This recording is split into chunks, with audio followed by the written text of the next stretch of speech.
Hi everyone, welcome back to Novel Idea.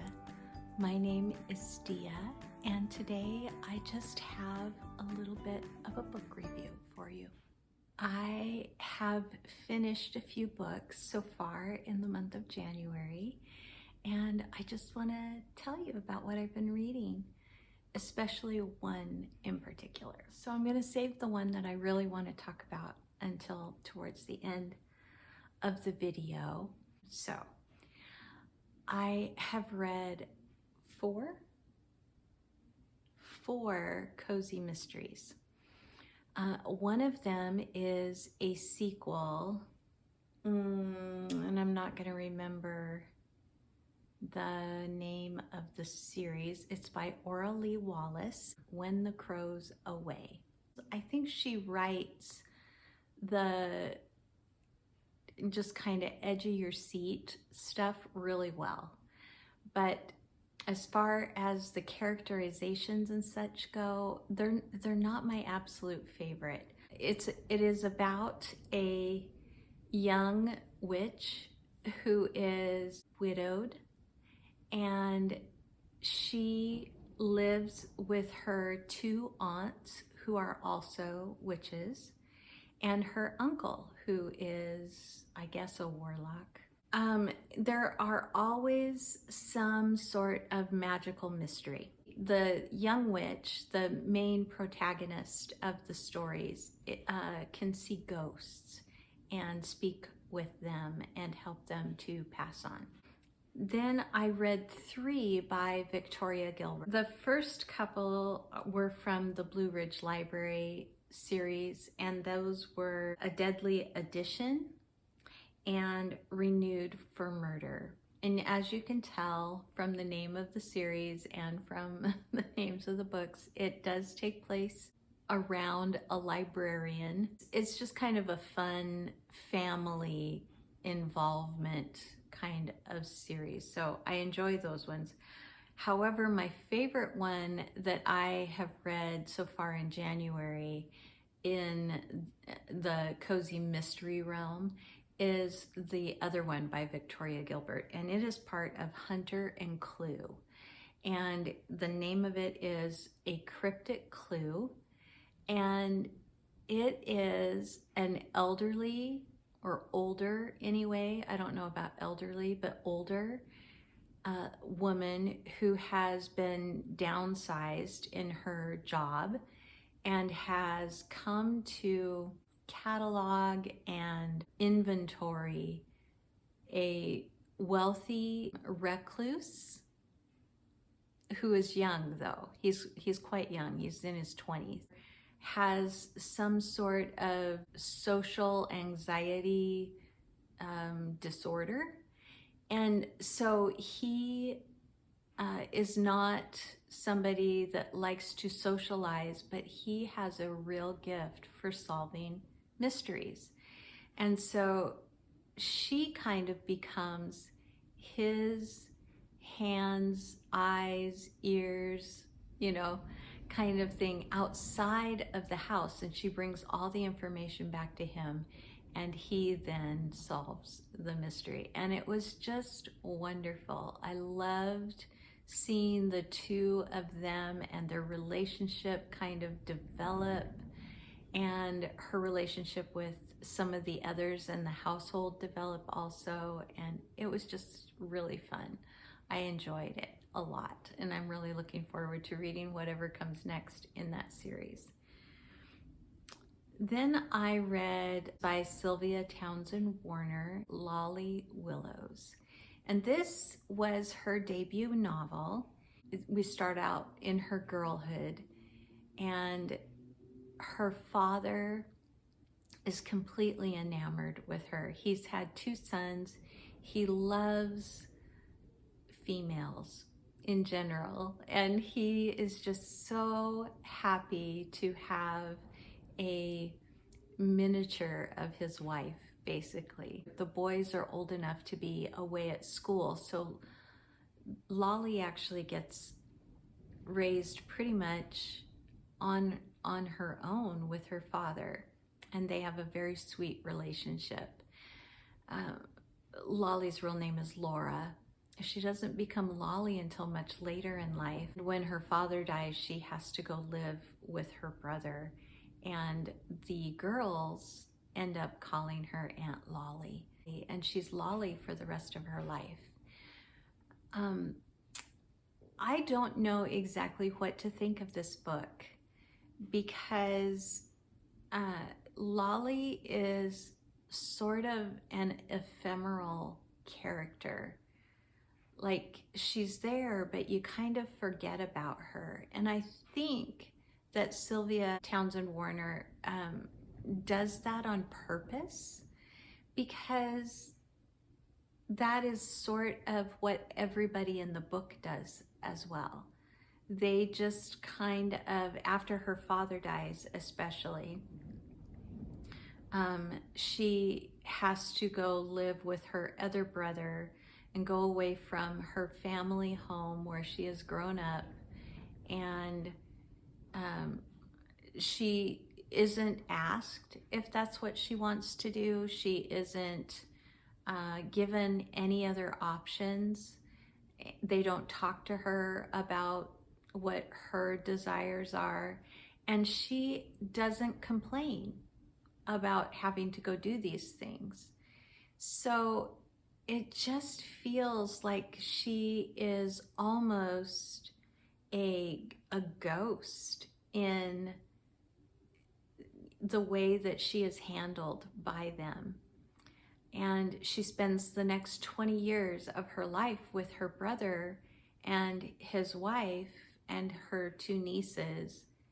And then finally she becomes this substantive character, but she almost goes overboard that direction, and she moves out on her own to a small village where nobody knows her, and she ends up making a pact with the devil to become a witch, which to her means freedom, it means adventure, it means that she is not going to be sought after by society, and it's everything that she wants for her life.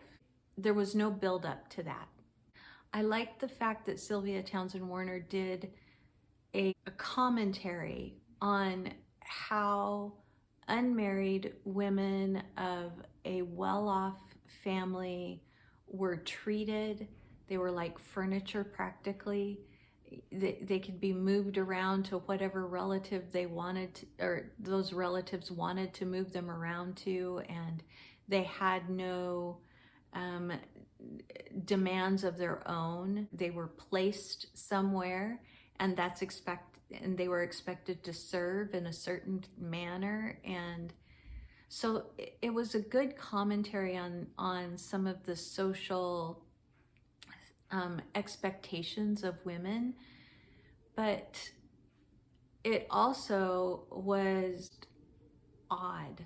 I wanted to sit down and have a conversation with Lolly and just find out if that's really the direction she needed to go. It just left me feeling sad and deflated rather than hopeful and happy for her, which is what I wanted from the beginning, was to just be excited for her to have this life, that she was, free from demands that were being put upon her any longer. I still liked the book. I just didn't love it like I thought I was going to at the very beginning. Now, the one that I would like to talk to you the most about, and that is Augustus by John Wiliams.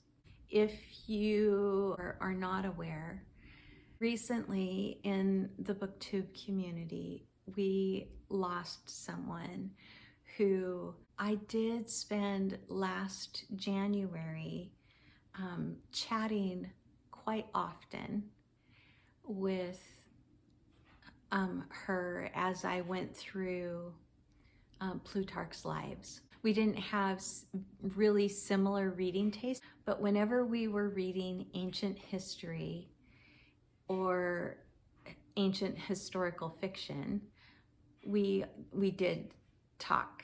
And Plutarch was one of those times, and I really got to see a side of her personality that I don't think a lot of people experience just from watching her videos, and that is Jennifer Brooks.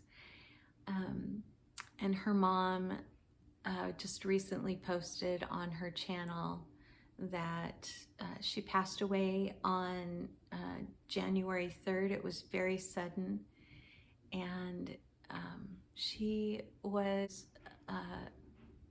a good heart in this community. And so I'm very sad that as I read ancient history and ancient historical fiction, especially Greek and Roman, that I won't have Jennifer to talk to about those things any longer.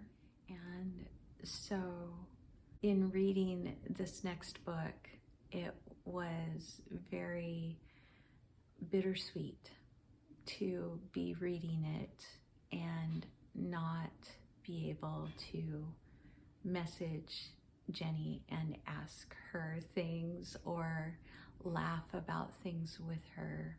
My heart goes out to her mama, to Pam. I can't imagine what you're going through. About Augustus. So this is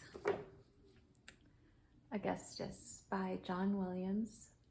And I don't think I knew quite what to expect when I got into this, but I really liked it.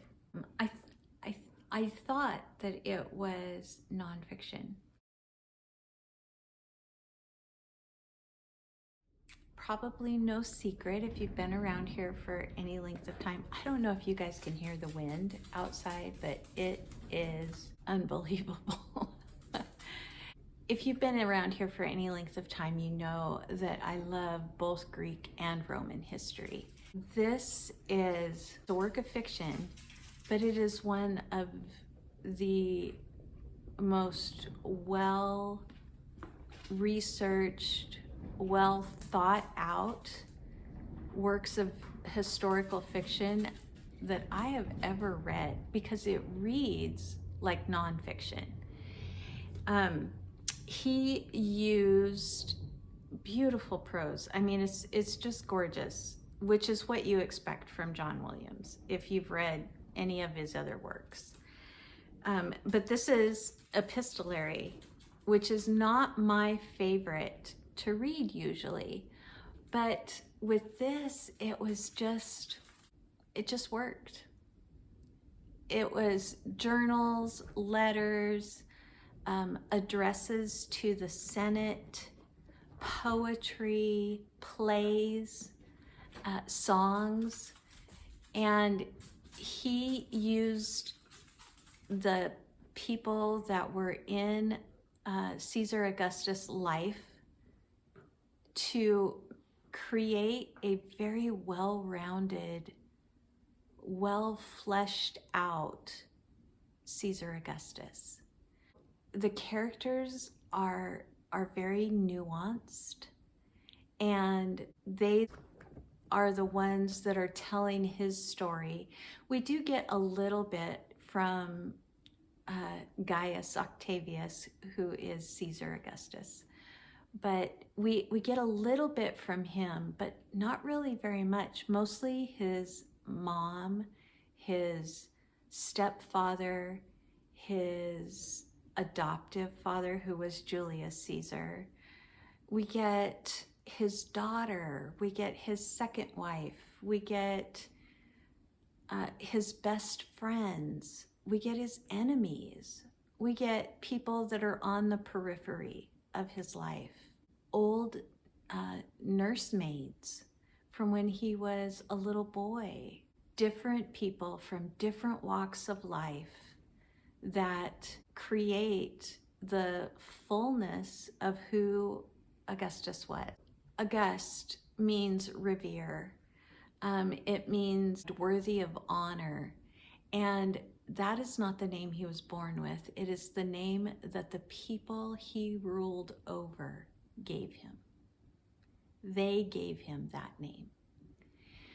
And he was not somebody that was ever expected to become Caesar. He was not somebody that looked like he would ever become Caesar. And yet his uncle loved him so much and saw something in him to where he adopted him so that he could name him as his heir and the next Caesar. Themes of government and maneuvering, political drama, but we also get friendship and betrayal and celebrity, the fleetingness of life, what it means to have posterity and generations, to leave something to pour something into. Augustus was the one who established a long reign of peace for the Roman Empire. All the characters have very distinct voices. It's very easy to tell who is talking.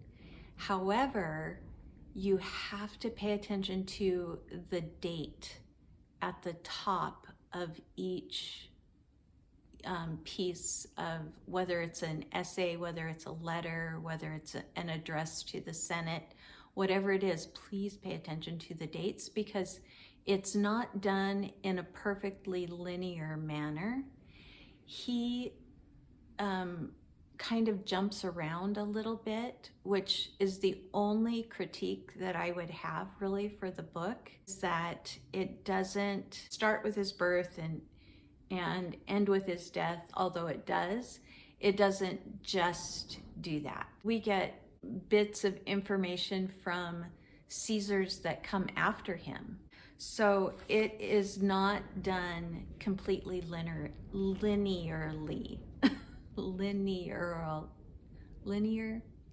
Linearly.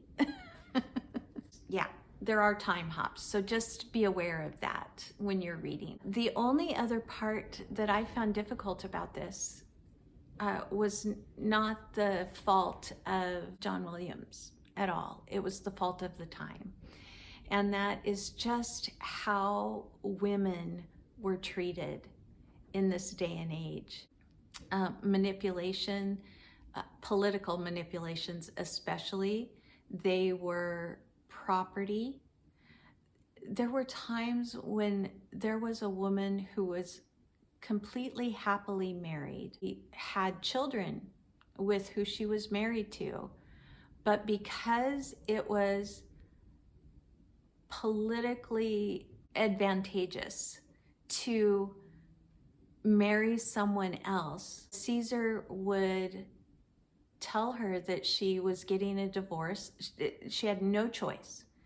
She would have to get a divorce. She would have to marry who Caesar wanted her to marry, so that that advantage politically was there. An heir could be had. They were very much broodmares, political pawns, property. And it was hard. It was hard to read sometimes, but I really, really enjoyed this book. It wasn't quite a 99%, but it was almost there. So this was a 97% well-rounded picture of Caesar Augustus. I really enjoyed it. So that is everything from me this week. I hope that you are having a wonderful January so far. We are in the middle of a storm and it's lovely. I don't mind a bit as long as I get to stay inside. I would love to know if you have read Augustus. I want to talk about it with other people. Or if you plan on reading it, let me know, because I would love to even Voxer with you while you're reading it and talk about it. Thanks so much, everyone. I will see you again very soon in another video. Like if you liked it, subscribe if you want to. Bye.